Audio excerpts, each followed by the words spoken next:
안녕하세요. 이코노미스트 해석해주는 은행원입니다.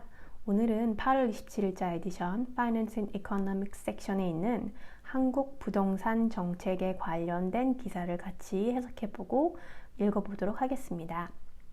그럼 시작하겠습니다. The high-rise life. Efforts to rein in house prices are fueling discontent in Seoul. 우선 제목을 해석해보겠습니다. 두 가지의 뜻이 있는데요. The high-rise life 하면은 고층의 삶 이란 뜻도 되고 가격이 올라간 삶, 부동산 가격을 누리려는 정부의 노력이 서울의 불만을 키우고 있다라는 제목으로 시작합니다. 그럼 읽어보겠습니다. Judging from the chatter on the streets of Gangnam, it is a bad time to buy property in the South Korean capital. It's been a nightmare looking for an apartment, says Lee, a 30-year-old who lives in a rented studio in a glitzy district in southern Seoul. Think about what to buy and where, and a month later the price has gone up by 20%.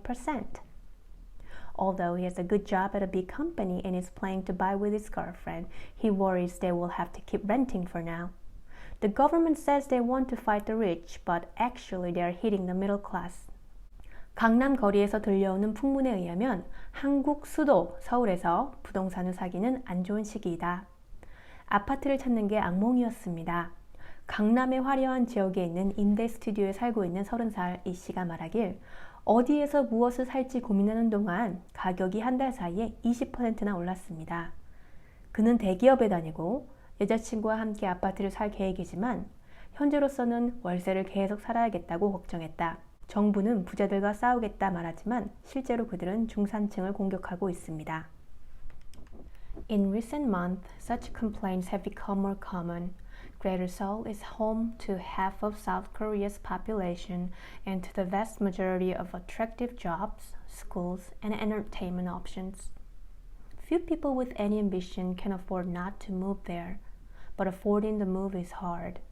Residential property prices in the capital have risen by around 40% over the past 3 years, according to official statistics. In that time, the prices of flats have gone up by 52%, suggest analysts by KB Gumminbank. The rises have been fueled in large part by demand for scarce, high-quality flats in popular districts such as Gangnam. 최근 몇 달 동안 그러한 불만이 더 심해졌다. 한국 인구의 절반이 사는 서울은 매력적인 직업, 학교 및 오락시설이 많은 곳이다. 야망이 있는 사람이라면 그곳으로 이사하지 않을 수 없다. 이사해야 한다는 뜻이죠. 그러나 이사 비용은 만만치 않다. 공식 통계에 따르면 수도의 주거용 부동산 가격은 지난 3년 동안 약 40% 증가했다. 그간 아파트 가격은 52%나 올랐다고 KB국민은행은 분석했다. 강남과 같은 인기 있는 지역의 고급 아파트에 대한 수요가 크게 늘었다. The government spying a speculative bubble has introduced around 24 measures to cool the market over the past 3 years. In December, it banned mortgages on properties worth more than 1.5 billion won, around 1.3 million US dollars, roughly the price of a mid-sized flat in Gangnam. 투기를 감시하기 위해 정부는 지난 3년간 시장을 시키기 위한 약 24개의 정책을 도입했다. 지난 12월에는 강남 아파트 한 채 가격인 15억 원, 약 130만 달러 이상의 부동산 대출을 금지했다. It has also lowered the maximum loan-to-value ratio for flats worth more than 900 million won from 40% to 20%. Last month, it announced plans to increase property taxes for expensive homes and owners of multiple properties, as well as capital gains levies on short-term sales. The overall effect, though, has been muddled and counterproductive. 또한 9억 원 이상의 아파트에 대한 최대 대출 가치 비율을 영어로는 LTV라고 합니다. 40%에서 20%로 낮췄다. 여기서 이코노미스트가 설명하지 않는 부분이 있는데요. 이건 투기 과열 지역에 한한 조치죠. 특히 만약에 강남 투기 과열 지구에서 10억짜리 아파트를 산다면 예전에는 4억의 대출이 나왔다면 이제는 2억밖에 대출이 안 나온다는 말입니다. Last month, it announced plans to increase property taxes for expensive homes and owners of multiple properties, as well as capital gains levies on short-term sales. The overall effect, though, has been muddled and counterproductive. Young people, such as Mr. Lee, who are keen to get on the property ladder, are particularly disgruntled by politicians' failure to make good on their promise to make housing affordable.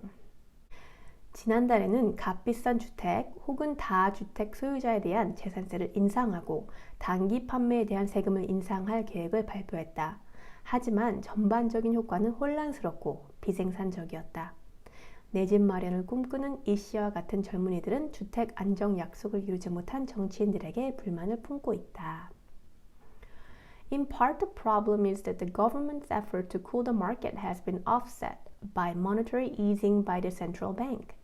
In order to cushion the economic fallout from COVID-19, the Bank of Korea has cut interest rates, encouraging some South Koreans to pile into property.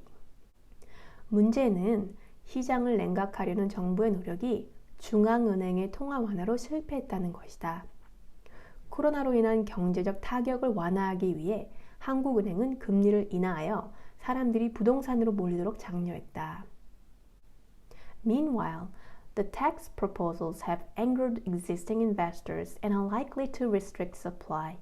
Parallel efforts to alleviate the shortage of high-quality housing by building more of it have been slow to get off the ground. Prices, therefore, have continued to rise.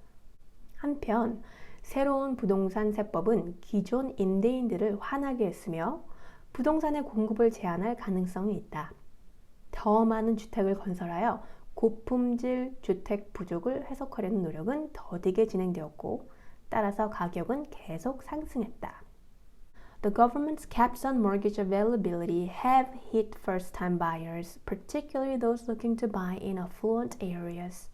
The government says it wants to help end users of apartments and punish speculators, says Song Yun-ho of the Korea Government Institute, a think tank. But its attempt to deter the latter have also hurt the former. 모기지 대출 한도 규제가 첫 부동산 구매자들, 특히 부유한 지역에서 구매하려는 사람들에게 타격을 입혔다. 한국개발연구의 성민호 연구원이 말하길 정부가 아파트 구매자를 돕고 투기자를 처벌하려고 했으나 결과적으로 구매자들에게 해를 끼쳤다. The discontent is exacerbated by the peculiarities of the rental market. 2/5 of people living in Seoul own their homes. The rest are tenants. Because South Koreans tend to invest the bulk of their savings in property, 4/5 of landlords are other private households rather than corporations or public institutions, compared with nearly 2/3 in Japan and just over half in Britain. 한국 임대 시장의 특성으로 인해 불만이 더욱 심해졌다. 서울에 사는 사람들의 5분의 2가 자택 소유자이고 나머지는 세입자이다. 한국인들은 저축의 대부분을 재산에 투자하는 경향이 있기 때문에 집주인의 5분의 4는 기업이나 공공기관이 아닌 개인이다. 일본은 3분의 2, 영국은 절반이 조금 넘는다. Roughly half of all tenancies are based on a unique system known as 전세 or key money. Under a 전세 contract, the tenant pays the landlord a deposit of between 60% and 80% of the purchase price to live rent-free for 2 years.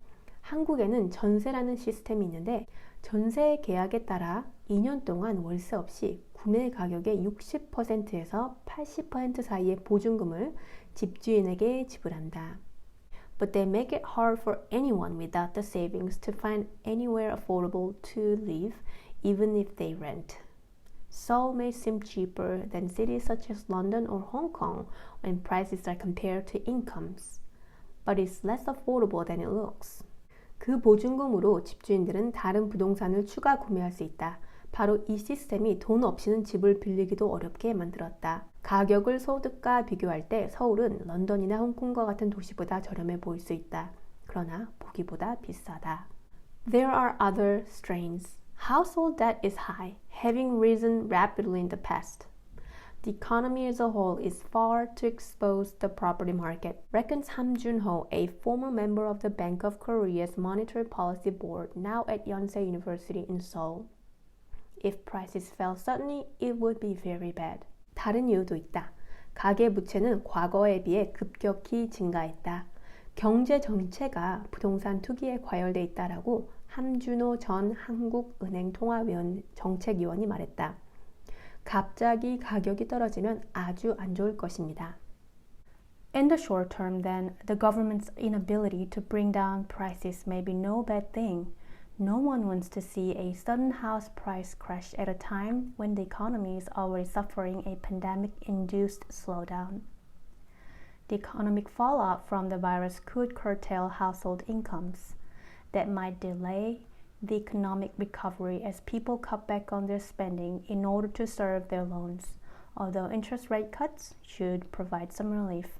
그러면 단기적으로 봤을 때 정부가 물가 인하를 더 할 수 없다는 게 마냥 나쁘지 않을 수 있다. 왜냐하면 이미 팬데믹으로 경기가 나빠진 상황에서 주택 가격까지 폭락하는 것을 보고 싶은 사람이 없기 때문이다. 바이러스로 인한 경제적 손실은 가계소득을 감소시킬 수 있다. 물론 이자율 인하가 조금의 도움은 되지만 그래도 사람들은 대출을 갚기 위해 지출을 줄이므로 경제 회복은 더욱 늦어질 것이다. In the longer term, though, the problem of affordability will have to be dealt with. Increasing supply is likely to be a much more promising way of bringing house prices down than intricate policy interventions, says Mr. Ham. There is no sign that Seoul will become less attractive as a place to live or that prospective homeowners will become less exacting in their tastes. More and more people want to live in high-quality apartments. Seoul does not have enough of those, and so we need to build more. 장기적으로 봤을 때 주택 문제는 반드시 해결되어야 한다. 주택 가격을 낮추는 데는 복잡한 정책보다 공급의 증가가 더 빠르다. 서울이 덜 매력적인 도시가 되거나 미래의 집주인들이 취향이 덜 까다로워질 징조는 없다.